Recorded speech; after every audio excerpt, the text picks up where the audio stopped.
Hello friends, मैं संदीप कुमार स्वागत करता हूं संदीप डीप लर्न चैनल पर।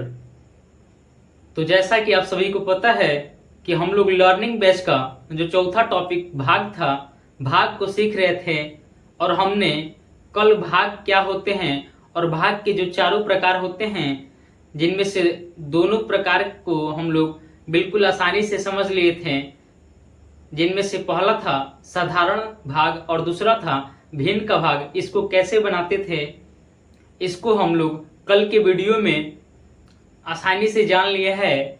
और आज हम लोग जानेंगे भाग के ही प्रकार में जो तीसरा प्रकार है दशमलव का भाग एवं चौथा प्रकार है पूर्णांक का भाग, इसको कैसे बनाते हैं। तो आइए जानते हैं कि दशमलव के भाग को कैसे बनाते हैं। तो आइए जानते हैं कि दशमलव के भाग को कैसे बनाएंगे।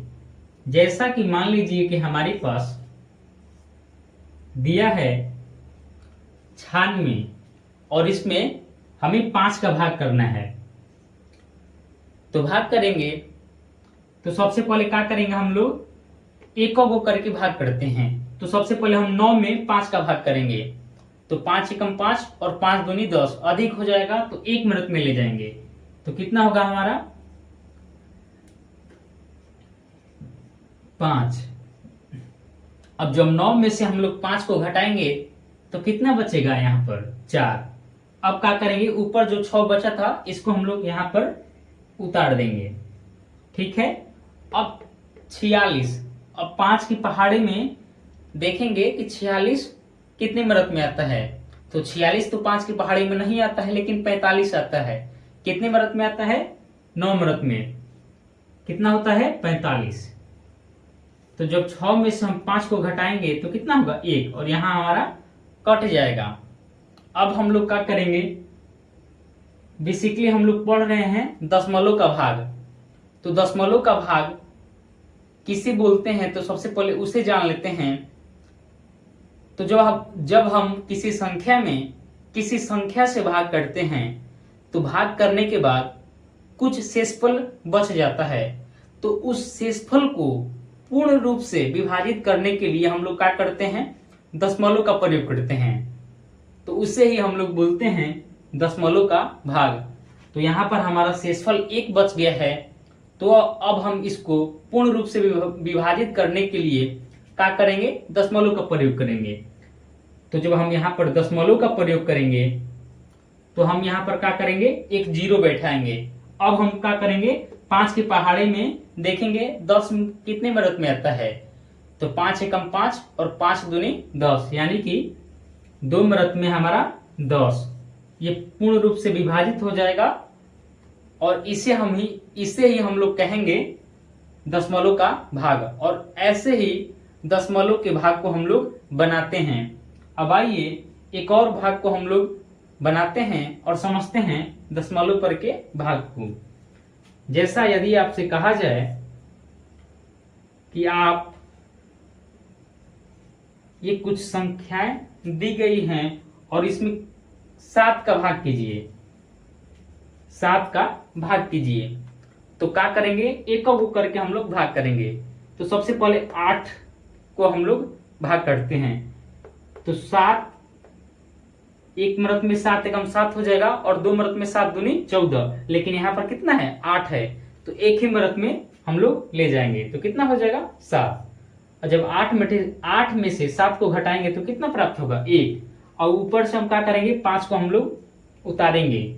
अब 15, अब 7 की पहाड़ी में देखेंगे कि 15 से कम आना चाहिए, क्योंकि अधिक आ जाएगा तो फिर दिक्कत हो जाएगा। तो 7 एकम 7 और 7 दूनी 14, यानी कि 2 मिनट में 14 हमारा हो जाएगा। अब क्या करेंगे, 5 में से 4 को घटाएंगे तो कितना होगा 1, और यहाँ पर कट जाएगा। अब हमारे पास बच गया है 4। तो इस 4 को हम लोग क्या करेंगे, नीचे उतार देंगे। अब 7 एकम 7 और 7 दूनी 14, यानी कि पूर्ण रूप से क्या हो गया है, विभाजित हो गया है। तो यहाँ हम लोग इसे हम लोग दशमलव का भाग नहीं बोलेंगे, इसे हम लोग बोलेंगे साधारण भाग। क्योंकि साधारण भाग में ही किसी भी जब संख्या में हम किसी संख्या से भाग करते हैं तो शेषफल 0 प्राप्त हो जाता है। अब आइए एक और दशमलव के भाग को कैसे बनाते हैं एग्जाम्पल के माध्यम से समझते हैं। जैसा कि यदि आपसे कहा जाए कुछ संख्या है 8, 7, 5 और इसमें 3 का भाग कीजिए,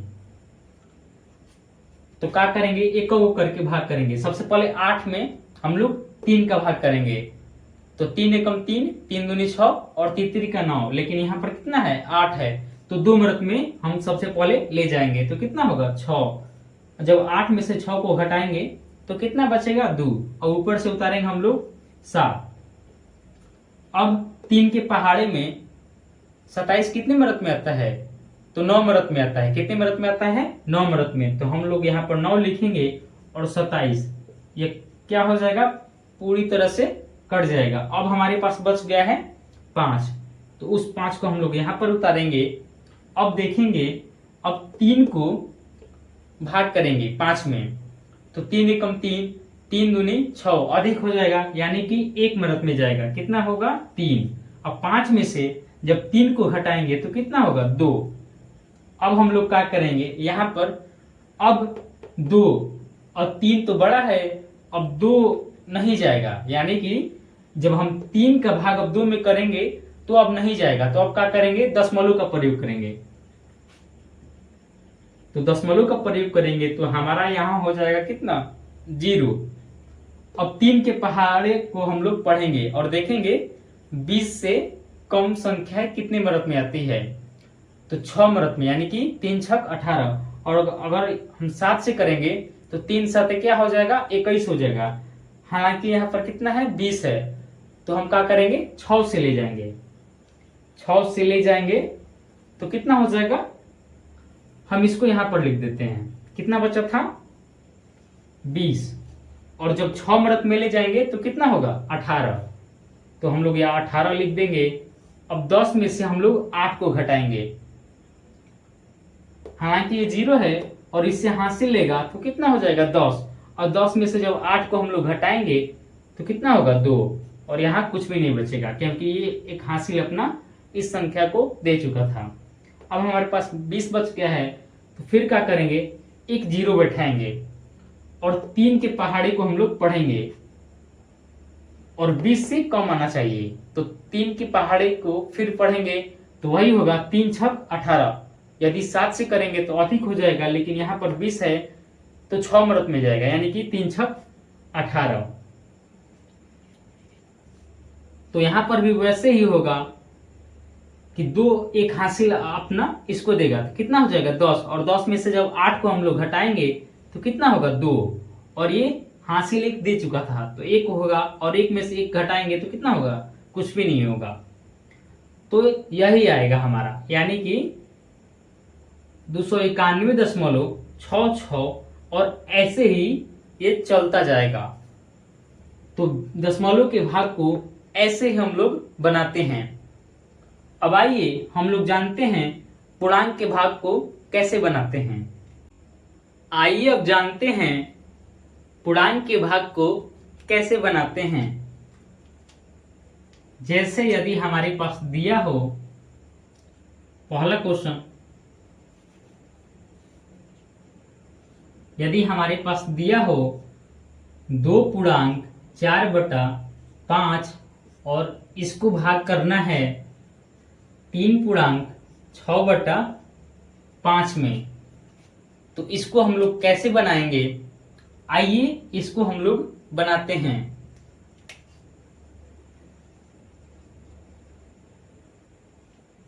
तो सबसे पहले पूर्णांक के भाग को बनाने से पहले इसे क्या करते हैं, जो पूर्णांक के रूप में दिया है इसे हम लोग सबसे पहले भिन्न के रूप में लिखते हैं। तो आइए सबसे पहले इसे भिन्न के रूप में हम लोग लिखते हैं। तो भिन्न के रूप में कैसे लिखते हैं, सबसे पहले 5 को हम लोग 2 से गुणा करेंगे तो 10 होगा, और 10 में जब 4 को जोड़ेंगे तो कितना होगा 14, और बटा में कितना है 5, और यहाँ पर कितना है भागा का सिंबल है, तो भागा का हम लोग सिंबल दे देंगे। अब 5 को 3 से गुणा करेंगे तो कितना होगा 15, और 15 में जब 6 को जोड़ेंगे तो कितना होगा 21, और बटा में कितना है 5। अब क्या करते हैं कि जो भाग का चिन्ह दिया रहता है इसे हम लोग गुणा के रूप में पहले बदलते हैं, और जब गुणा के रूप में बदलते हैं तो जो ये मान दिया है 21/5 ये आपस में बदल जाता है, यानी कि 21/5 न होकर 5/21 हो जाएगा। तब क्या होगा, यहाँ पर 14/5 को ज्यों का त्यों हम लोग लिखेंगे। अब इस भाग के चिन्ह को हम लोग गुणा में बदलेंगे, तो जब गुणा में बदलेंगे तो ये जो 21 है ये नीचे आ जाएगा, और ये जो 5 नीचे है ये ऊपर चला जाएगा, यानी कि मान परिवर्तन हो जाएगा। तो हमारा हो जाएगा 5/21। अब हम लोग क्या करेंगे, यहाँ पर देखेंगे कि कुछ कट रहा है तो काटेंगे। तो यहाँ पर 5 एकम 5, और यहाँ पर भी 5 एकम 5 कट जाएगा। अब यहाँ पर काटेंगे तो 7 दूनी 14, यानी कि 7 एकम 7, 7 दूनी 14, और 7 तिया 21। अब क्या करेंगे, गुणा करेंगे।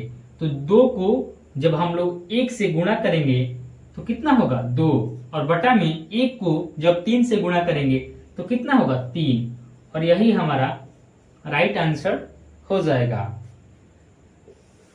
आइए एक और पूर्णांक के भाग को कैसे बनाते हैं जानते हैं। जैसे हमारे पास दिया है 2 पूर्णांक 4/9 भागे 3 पूर्णांक 7/11। इसको हमें बनाना है, तो कैसे बनाएंगे। सबसे पहले जो पूर्णांक के रूप में दिया है इसे सबसे पहले भिन्न के रूप में हम लोग लिखेंगे। आइए इसका सॉल्यूशन हम लोग देखते हैं। तो सबसे पहले भिन्न के रूप में लिखेंगे तो क्या करेंगे, 9 को 2 से गुणा करेंगे तो कितना होगा 18, और 18 में जब 4 को जोड़ेंगे तो कितना होगा 22। तो हम लोग यहाँ पर 22 लिख देंगे, और बटा में कितना है 9, तो 9 लिख देंगे, और भागा है तो भागा लिख देंगे। अब 11 को 3 से गुणा करेंगे तो कितना होगा 33, और 33 में जब हम 7 को जोड़ेंगे तो कितना होगा 40। तो हमारा कितना हो जाएगा 40/11। अब क्या करते हैं कि जो भाग का चिन्ह है इसे गुणा के रूप में हम लोग बदलते हैं। तो क्या करेंगे, इसको हम लोग बदलेंगे। तो 22/9 और भाग के चिन्ह को गुणा के रूप में हम लोग बदलेंगे। तो जब गुणा के रूप में बदलेंगे तो ये जो 11 है ये नीचे है तो क्या होगा ऊपर हो जाएगा, यानी कि मान परिवर्तन हो जाएगा। जब भी हम भाग के चिन्ह को गुणा में परिवर्तन करते हैं तो मान जो है वो आपस में बदल जाता है। तो ये जो 11 नीचे है ये ऊपर चला जाएगा, और ये जो 40 ऊपर है ये नीचे चला आएगा। अब क्या करेंगे कि कुछ कटने वाला है तो उसको हम लोग काटेंगे। तो यहाँ पर देख लीजिए 11 दूनी 22 हो जाएगा, और 20 दूनी 40 हो जाएगा। अब क्या करेंगे, गुणा करेंगे। तो 11 को 11 से हम लोग गुणा करेंगे। तो 11 को 11 से गुणा करेंगे तो 121 होगा, क्योंकि 11 का स्क्वायर कितना होता है 121। तो हमारा कितना होगा यहाँ पर 121, और बटा में 20 को हम लोग 9 से गुणा करेंगे। तो क्या करते हैं, सबसे पहले 9 को हम लोग 2 से गुणा करेंगे तो कितना होगा 18, और एक 0 है तो एक 0 हम लोग लगा देंगे, और यही हमारा राइट आंसर हो जाएगा। तो आज हम लोगों ने भाग का जो 2 और प्रकार बच गए थे उसको हम लोगों ने बहुत आसानी से खत्म कर लिया है, और जान लिया है कि दशमलव के भाग को एवं पूर्णांक के भाग को कैसे बनाते हैं। बाकी आज के लिए इतना ही।